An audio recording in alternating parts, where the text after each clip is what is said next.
everybody doing it? Paul from Magpie 24/7, currently heading up to Tyneside for today's huge game. It's a very important game. Wouldn't have thought that at the beginning of the season against Leicester, but it is.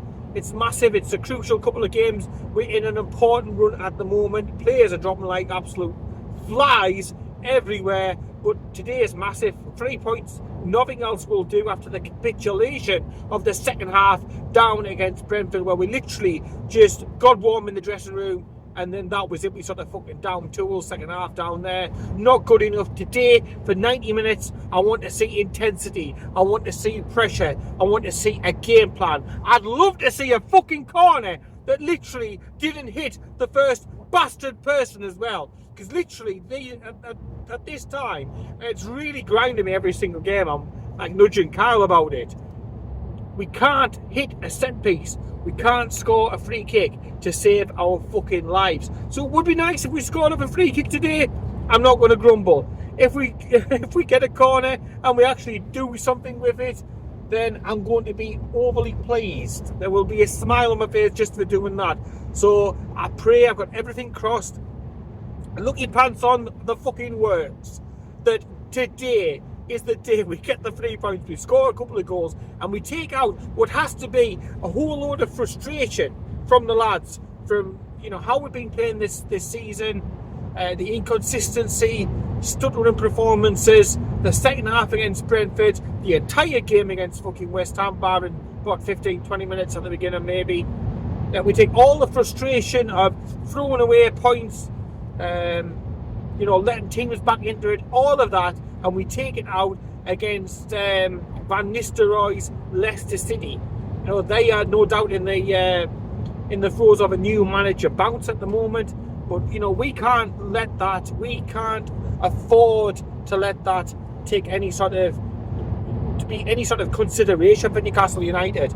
We've got to take care of the business ourselves. It's no good looking at the table and saying, well, it's only 1 point, 2 point, 3 point, 4 point, 5 fucking points, or whatever, from where we want to be. If we don't win games, it could be 1 point, the gap could be 100 points. It's slightly irrelevant if we are not getting the victories ourselves, So we need to start taking care of the business. We need the 3 points today. We need to beat Brentford and get a token of revenge next time out in the Cup next week. And then we'll be going to Ipswich, who haven't won a game at home yet. And Newcastle United at Christmas are the side that likes to fucking give. And I know it's all that festive nonsense and stuff, isn't it, at the moment? But Jesus wept.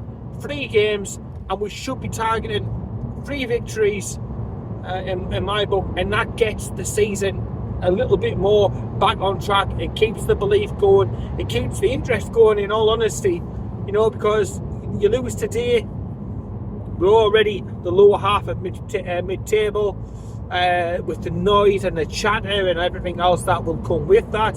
You head into the Cup game, you lose that, you're out of the Cup, there's another avenue towards Europe that's cut off, and the chance of finally ending the hoodoo and all that's shut down. And then you head into Ipswich, which won't be an easy game, in an intimidating atmosphere, a crowd that will be right behind them. If we don't turn up in the right frame of mind, with the right mentality, again, you'll find yourself coming short again. And you find yourself, like, even teams like fucking West Ham and stuff start overtaking you. And at that point, you need to start thinking, Jesus fucking wept, There's issues, there's problems, and it's going to put mountain pressure on the manager. I don't want to lose Eddie Howe. I don't think anybody else could come in and do a better job than what he is doing, with the PSR, fucking shenanigans and everything else added in on top. I don't think there's anybody who could do a better job. And I think given what he's got, the credit he's got on the bank, he is the right man to take the club forward. But ultimately, if you don't get results in these next 3 games, it is going to put literally a whole weight of fucking shite to carry about for Eddie Howe. So it's imperative that the lads today start this important run of fixtures in the right way, and that's putting in a performance, that's concentrating, that's keeping it tight at the back, that's not giving away gifts. That's for the 25th, it's not for today. Friday the 13th was yesterday. There's no excuses for any sort of weird batshit gifts or anything else like that. We're at home against a newly promoted side. I know Leicester are a little bit of a bogey side, maybe perhaps over recent games with them. But there's no excuse today. It's 3 points, it's a couple of goals, it's a steady performance, it's a shot in the arm, it's a kick up the arse, and it's let's look towards the next game, in the cup, which is absolutely and totally fucking massive. It's the Billy fucking big bollocks of games, that one, because you beat that one and you've moved to a two-legged semi-final, and the fans start dreaming, the fans start believing, and the fans need a shot in the arm, because the football hasn't been great to watch this season. It's been dour, and for every good result that we've had probably 2 ones that have been absolutely shite, where you're left there just scratching your head and wondering what the fucking hell is going on at the club. So yeah, I'm feeling confident today, I must admit. I just want the 3 points at the end of the day. I don't really care how they come, who scores the goals. It'd be nice if Isaac gets another couple. Nice if Bruno does, maybe to give him a bit of a lift. That would be nice as well. But a couple of goals, that would be great. Should be looking at like a 3-0 or something today. Ideally, in an ideal situation, that's what we should be looking at. We should be confident and expecting that sort of result today. How it goes, we'll obviously see afterwards. I want to do the second half of the video after, and on the way back home, hopefully there's no fucking traffic jam like last time. An hour and a half stood parked up on the motorway while something was going on. Honestly, I think I got in about 2:30, 3 o'clock in the morning, and then when you get up 7 o'clock the next morning, fatherly duties that must come and be done, and everything. It was a lot of a nightmare, especially after the game and how it had gone. But alas, fingers crossed. But that is for later. Confidence before going into the game. Yes, we've got injuries. Callum Wilson's shock. Surprise, surprise. Who needs fucking Cilla Black? Who needs Cilla Black when you've got Callum Wilson about? And missing yet again. It's standard at this point. The frustration, it's not so much, well, it is with the player. I love Callum Wilson a bit. I think he's absolutely cracking it. Every time you see him on the pitch, you think he's capable of scoring goals. He looks like he's going to be able to score goals. He is an absolute born natural striker. However, 2 times he started in the entire year of 2024, his attendance or his percentage that he's been available, it's around the 50%. That's for his entire time since joining back in September 2020, I think it was, that he joined. So he's missed nearly half of the games since joining for the club. His body is just letting him down and letting him down and letting him down. It just seems to be getting worse and worse and worse.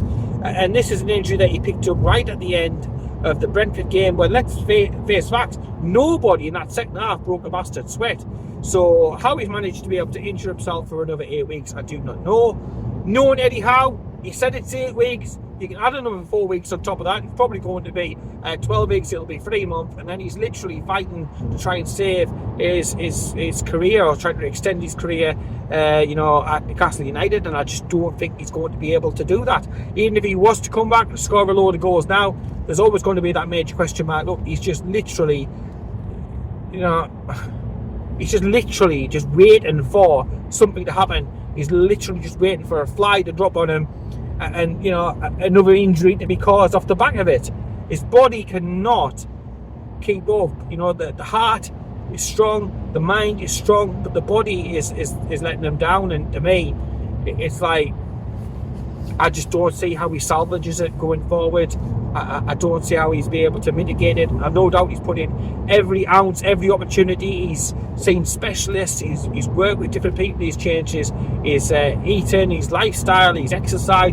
He's done as much as what he can do, but his body is simply not responding to the extraordinary efforts that he's going to try and play. So disappointing with Wilson, and it leaves us again deep in the shit. It's not his fault. It's more down to the club. Let's face it, it's more down to the club, because at the end of the day, the club should have had, adequate supply of strikers. A professional club, an established club. It isn't like an amateur bloody setup, you know what I mean? But we've got one fit striker and then a Sula, to one side, Park to one side, who's still learning the game, who's still raw, who still isn't ready for Premier League action. It would look like, looking at how Eddie's been treating him. But no, it's an absolute joke. It's an absolute clusterfuck, to be honest. That season after season we go in with not enough strikers, not enough firepower, not a balanced squad, and it bites us in the arse. 5 goalkeepers, but only 2 strikers on the book, both of which are slightly injury prone. But Isak's probably because he's done that much of carrying Callum Wilson since he joined. He's having to take the majority of the goal scoring burden. He can't be brought out and rested for a game. We've got a game today, then obviously a cup game coming really, really quickly. It's not like we can rotate the squad, bring somebody else in. You hear other people saying, well, you can play Gordon up top, or you can play Jacob Murphy perhaps, or something like that. But it's square pegs in round holes. And why, for a club our size, our stature, with the money that comes in and everything else, to take over, blah, blah, blah, all of that, why the fuck have we not got more than Isak there? He doesn't rate Asula. Asula could probably do with a loan. He said he's still working with him, doing extra stuff all the time. It's just, I don't know, it doesn't compute. But literally, we're down to the bare bones. And you are going to have to play players like Jacob Murphy out of position to cover for Isak, just to give Isak a breather so that he can be ready for the next game. Because if Isak gets injured, we're literally up shit creek without the paddle. It is that bad. It's that bad. So, got to be careful with players. No Pope today. Pope's out for 4 weeks. Some sort of injury. He's been to see a specialist yesterday. So obviously word will come out about that a little bit further down the line, a little bit into due course.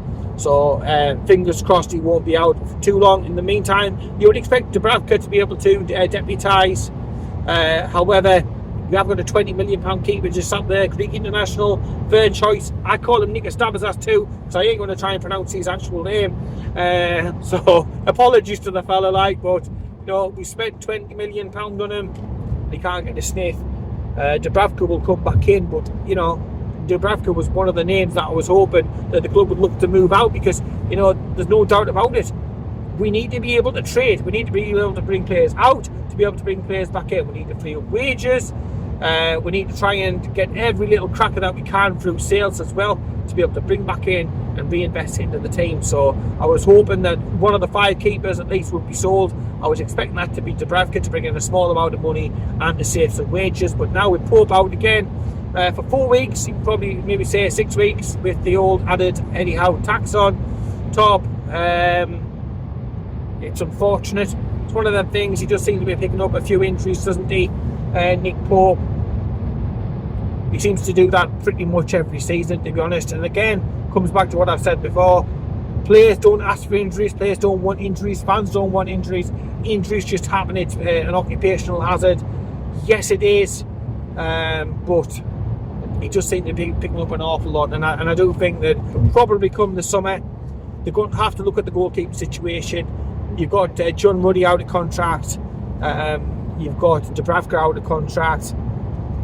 So you're going to be shifting a few on, and I think we've got to look at maybe a new first choice keeper coming in. Somebody certainly to be able to put the pressure on. Nick Pope, I don't think Dabazas too is that player. I think perhaps he maybe moved on as well, because he won't be happy playing second or third fiddle at Newcastle United when he's Greece's international. He's their number one. He's going to be looking for game time in the same way that Karius moved on and he was looking for game time. I reckon that Dabazas too will be as well. So a couple of players missing today, but no excuses about it. We should have enough to be able to get the 3 points at the end of the day, and that is what I was going for. That's why I've got the confidence. That is why I've got the expectation. And I've just got everything crossed now that the lads just string everything together and we have a nice, good, relaxing day at the office. and get the points. So I'll come back with the second half. Obviously, afterwards it may be a little bit darker. We're obviously doing it on the way back home. Apologies about that. I can't do anything. The fucking British winter is absolutely shit. It is basically cold all the time. It's generally pissing down for the, you know, those of you that are further afield, and there's quite a few watching from further afield. It's cold. It's pissing down. It's dark. We literally get a few hours of fucking daylight a day, and that's if we're lucky. Get topped up on your fucking old multivitamins and stuff every morning, because it's not great. It's not great, but I will try and get it done, recorded as soon as possible, so we can try and save as much light as I can to be able to do the video. But ultimately, it is what it is. Can't fight the the seasons and stuff like that, can I? You can't fight time. So yeah, I'll come back after the full time, and we'll take it from there. Keep it tuned. Well, I wasn't too far wrong, was I? I've just stopped on the way back home. I thought I'd be able to throw a little bit of light on the situation. However, I'm absolutely over the moon. What a professional performance. What a complete performance. Newcastle United, they needed a response after last week's abject capitulation in the second half. And I thought the only disappointment in the entire game was that we didn't get more goals. I thought our performance deserved a shed load more goals than what we actually got. It could have been 5, it could have been 6, 7, could have been anything that Newcastle United wanted it to be, because ultimately Leicester, for all the critique we gave the team last week for the performance down at Brentford, that was very much across the 90 for Leicester. Today they didn't try. The midfield, there was no passing forward. It was all very much just knock it amongst yourselves. There was no bravery, there was no leadership. Like I said, they didn't lay an absolute finger on us. I don't think they got a shot away on target until the second half. And for a team literally balls deep in relegation and supposedly showing loads of fight and spirit, the new manager bounce and all that type of thing, it was not on display today. And coming out of that game, I mean, we had... Myself and Cal had a few fun and games getting into the ground today, to be honest. Cal's had a few car issues today. I've told him you'll never be rich, not with a car to sort, with everything else that comes with modern life. Jesus Lord, he had a major car issue on the way through, but we got in there. We missed a few minutes at the beginning of the game, which was disappointing. But Newcastle United, they waited for us. We got in plenty of time for the first goal, and as soon as that went in, I think it calmed nerves around the stadium. And I think everybody looking around just couldn't believe how bad Leicester were. I think Leicester are probably the worst side that I've seen this season. And as soon as the first one went in, the second, the third, the fourth, the quick fire double that we made, you just knew it was going to be a comfortable day. It was exactly what we needed going into a massive game in the club, obviously next week. It was just what we needed. If we'd have gone into that game off the back of a defeat, all the negativity and stuff around it, it would have been far from ideal. But never in doubt. I predicted, did I not, 3-0. I wanted to keep a clean sheet for the confidence that we would get from that, and we did do. We scored quite a few goals. I nearly got it right. I went 3-0, 4-0 in the end. But to be fair, like I say, it could have been a cricket score. And that was perhaps the only disappointment. Eddie Howe, though, kudos, using the squad, managing the squad, protecting the players throughout the second half, taking players off, giving them a welcome rest ahead of a busy festive schedule with obviously 1 or 2 injuries that we are carrying. A sensible precaution to be able to take the likes of Isak off, Bruno off, just to stop them and protect them from themselves. Joe Linton obviously picked up a yellow card. That'll mean that's his 5 yellow cards in a row. He'll get the 1-game suspension, which I don't know for definite, but I think it doesn't come in for the cup game. I think it comes in for next weekend's game away against Ipswich, which is a disappointment, because that's the sort of game where you need the presence and the physicality of a Joe Linton, but that's for a later day. Today it was all about getting the points in the bag for Newcastle United. I think that pushes us up to 11th, but again, we're only a couple of points off 5th as I record this at the moment. Another 2 points and you can be 5th in the league. It is so tight, despite the inconsistencies for us, despite the weird results, the up and down nature, the way the season has gone. Everybody is beating everybody. It's all much of a muchness, but we're in amongst it. We're in amongst it, and yeah, it gives us the belief, the shot in the arm heading into the midweek game against Brentford. Man of the match, I thought there was quite a few contenders today. Lewis Hall, I thought, deserves a good shout out. He's been critiqued probably in the last couple of weeks on the defensive side of it, but I thought defensively and offensively today he was absolutely perfect. And I thought, like I say, everybody put a shift in. Tonali put a shift in. Isak on another day could have had a hat-trick.